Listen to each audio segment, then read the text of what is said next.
Bonjour mes petits théophiles, amoureux de cette plante qui fait du bien, qui vous apporte bonheur et bienfait depuis votre palais et pour toute votre santé. Aujourd'hui, Kung Fu Tea du vendredi, donc Kung Fu Cha avec notre brique de thé pour cuit Rejuan Black Stamp, incroyable, que j'ai vu en arrivant en Chine et je l'ai finalement, elle est sur le site et donc on va la partager ensemble. Et on va se faire un petit kung-fu parce que beaucoup d'entre vous me disent « Ah, le kung-fu, c'est compliqué. » Et en fait, non, c'est pas compliqué. C'est pas si compliqué que ça. Il suffit juste d'avoir un gong d'abe, transparent de préférence, un gaiwan, moi je préfère les petits, et de l'eau chaude et surtout un bon thé. Mais c'est l'eau qui va déterminer la qualité de votre thé. Donc l'eau, c'est le plus important. Et donc, on se déguste cette rubrique des années 90 qui est vraiment, je suis vraiment content qu'elle soit sur le site. C'est vraiment incroyable qu'on puisse la partager ensemble. Il n'y en a pas beaucoup. Donc vous réchauffez votre gaiwan et donc on se fait un petit kung fu, piqûre de rappel. Parce que le kung fu, vous pouvez le faire pour tout l'été. Et c'est toujours un peu le même principe, sauf pour les thés frais, qui n'auront pas besoin d'être rincés. Donc on réchauffe son gaiwan. Pourquoi? Je m'y prends mal. Vous prenez entre le pouce et le majeur. Vous tenez avec l'index. Et vous réchauffez votre gaiwan. Pourquoi? Pour y déposer le thé. Et alors ça, c'est valable surtout pour les thés frais, donc les oolongs, les tiéguaïnes, les thés verts. Et pourquoi? Parce que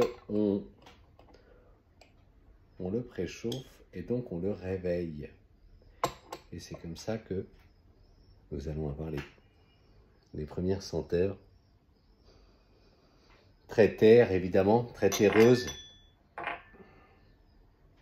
Et alors, vous réutilisez l'eau. Alors, celui-ci est simple, hein, il y a différentes façons, il y a beaucoup de façons de faire le kung-fu, mais simplement, pour vous faire voir que c'est pas si compliqué que ça, donc il y a des méthodes plus traditionnelles. Et alors, avec les vieux thés, comme celui-ci, années 90, il a quand même 35 ans ce thé. Nous allons le réveiller doucement et vous allez répéter ce processus 2 fois. Une fois pour le laver, car il y a un petit peu de poussière. Ça, il y en a partout, il n'y en a pas qu'en Chine. Hein.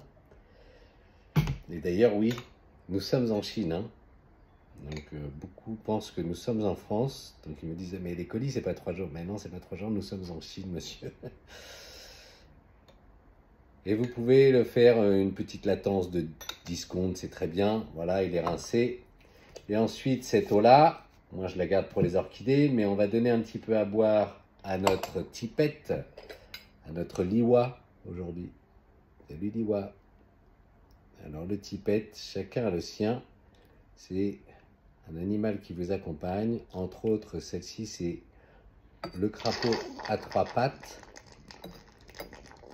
que tout le monde a en Chine, qui vous accompagne et vous porte chance. Voilà, le thé est réveillé. On peut déjà le sentir. Là, c'est beaucoup plus dans les prés. Là, on s'enfonce dans la forêt. On passe à côté des conifères. Et alors, l'eau n'est pas à 100, elle est à 100 degrés au début, et moi, je la laisse surtout pas frémissante. Et je la laisse refroidir un petit peu. Donc, elle doit être à 95 pour l'été, pour cru et cuit, âgé.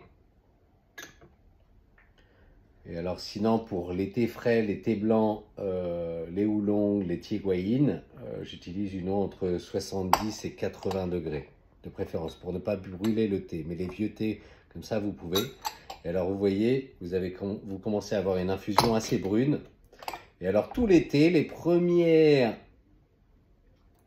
passages, il faut les faire assez rapidement, sinon vous allez capter l'astringence du thé. Vous allez capter les arômes.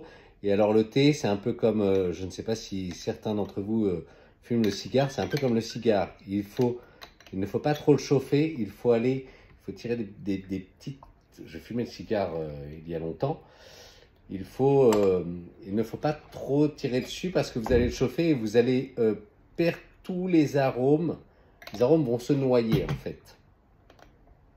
Donc pour garder cette distinction et ce palais, ces différents palais, comme avec les vins, vous allez assez rapidement. Donc les infusions sont assez claires au début. Claires, c'est vite dit. Certains les aiment plutôt légers, en général les demoiselles. Vous me connaissez. Vous voyez, c'est entre 3 et 7 secondes pour ne pas que tous les palais soient ensemble. Donc vous voyez, là on a une belle robe Armagnac. Alors moi je suis contre la lumière. Un peu Armagnac, un peu cognac. Magnifique. Donc là on va noter un petit peu les premiers passages. Et alors, je vais les boire au fur et à mesure. Et ensuite nous allons laisser un petit peu plus de latence. À partir de la 3e ou la 4e infusion, vous pouvez vous permettre de laisser un petit peu plus longtemps. Voilà. C'est pas compliqué, non? Ce qui est compliqué, c'est de bien le tenir, en fait. Et alors, donc vous le prenez vraiment aux extrémités. Vous ne le prenez pas, évidemment, en dessous. Vous prenez ici, votre Gaiwan. Certains l'utilisent comme ça. Et alors, traditionnellement, normalement, vous tenez avec votre premier doigt ici. On avait dit qu'on faisait plus de latence. On va le sentir. Hein. Oula, c'est un peu rocailleux, un peu silex. On est proche des montagnes quand même. On sait qu'on est dans les montagnes du Yunnan, au palais. C'est très très chaud. Donc j'aurais voulu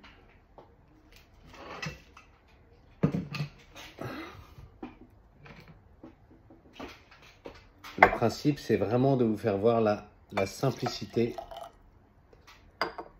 et l'évolution du thé au fur et à mesure des infusions, car avec un thé comme ça, des infusions, vous pouvez en faire et après vous pouvez le faire bouillir. On ne le fera pas bouillir parce que sinon la vidéo va durer 25 minutes. On peut, mais je sais que le temps est compté. C'est ce qui ne s'achète pas. Alors voilà, là déjà on est déjà plus ocre, plus terre, vous voyez. Par contre on a cette belle couleur rougeâtre, pourpre, qui est vraiment un bon indicateur de la qualité du thé. Et vous répétez, jusqu'à temps. Et donc vous voyez, au fur et à mesure, je peux laisser plus de temps. À partir de la 3e ou 4e infusion, on est bon, il ne va pas être astringent, sauf pour les thés crus. La prochaine fois, on en fera un avec un thé cru. Car les thés crus, comme vous le savez, ont gardé leur théine et n'ont pas subi ce processus de fermentation. L'avantage du Gaiwan, donc Gaeze, le couvercle, Wan, le bol, Gaiwan, c'est que long. On peut sentir, là on part dans le camphre, donc ça veut dire que ce thé est quand même assez âgé. 1990. On a l'avantage, contrairement à la théière, de pouvoir voir le thé, le distinguer et voir la soupe, comme on l'appelle ici. On appelle ça une soupe de thé.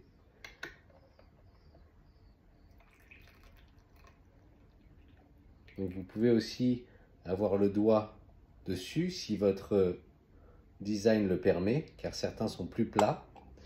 Et alors il faut savoir qu'à la cour, il y a bien longtemps, lors de l'époque de l'empereur de Huangdi de Puyi, chacun avait son Gaiwan. C'est pour ça qu'en dessous, il y avait un couvercle pour le tenir et on buvait directement dans le Gaiwan. Chacun avait son Gaiwan. Voilà, donc je peux me permettre de faire la seconde. Vous allez voir déjà la différence de latence. Et ensuite, vous voyez, il y a un peu plus de transparence dans le premier. Et on peut arriver à une tonalité vraiment café, qui est ma préférée, car elle a vraiment une assise, une rondeur en bouche. On sent vraiment tous les polyphénols et on a une satisfaction vraiment dans notre gorge, qui est vraiment incroyable. Et ce qui se rapproche vraiment, ce sont des thés qui sont vraiment fantastiques et qui, je trouve, sont très en accord avec nos fromages, car ce sont des thés qui ont vraiment des tonalités non seulement terreuses, mais un peu champignons, qui sont vraiment liés au terroir. Et donc, c'est parfait avec un vin et du fromage en fin de repas. C'est aussi très bon pour réchauffer votre estomac, prendre soin de vos parois stomacales. Ça réchauffe la santé. J'accélère un petit peu le processus, évidemment, parce que je vois qu'on est déjà à 11 minutes. Mais alors, donc la prochaine fois, je me mettrai avec une lampe. Mais alors, vraiment, là, on est vraiment avec un thé très, très clair. Moi, là, j'ai la lumière derrière moi. On voit vraiment cette force de caractère, ce vieillissement. Là, on a des bouts de branches. On voit bien que c'est une galette qui est assez ancienne. On n'a pas que les feuilles, on a tout dedans. Hop là! Donc, je refais le processus parce que je parle beaucoup, mais l'idée, c'est de vraiment que vous puissiez, en toute tranquillité, vous faire un thé avec un Gaiwan. Il n'y a pas plus simple et il n'y a pas plus agréable.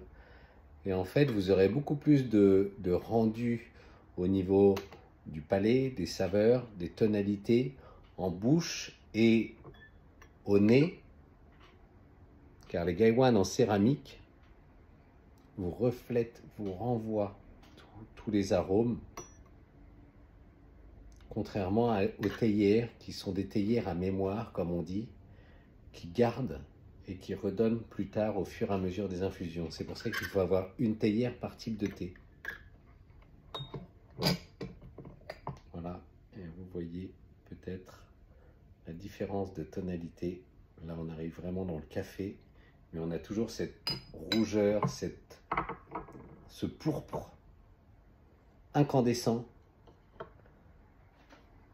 Et là, on est vraiment dans les sous-bois cacao,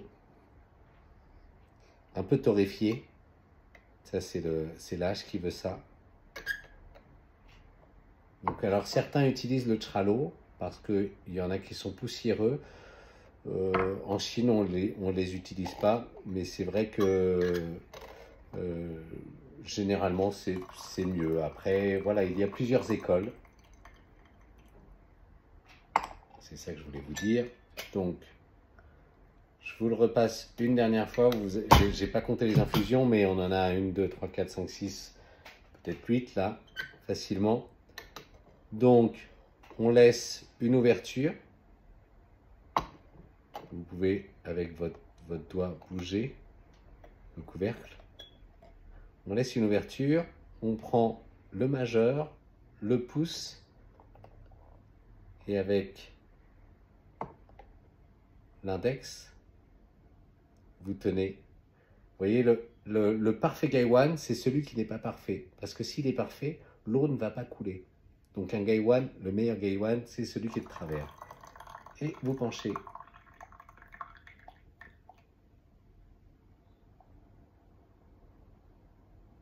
Magnifique. Et pas besoin de secouer son Gaiwan. Voilà. Petite balade en forêt avec notre brique de 1990, tampon noir. Je vous souhaite d'excellentes dégustations. Prenez bien soin de vous et welcome sur le meilleur thé de Chine. Vous venez me voir quand vous voulez, vous me posez autant de questions. Ce sera avec plaisir dès que j'ai du temps que j'y répondrai. Bonne journée.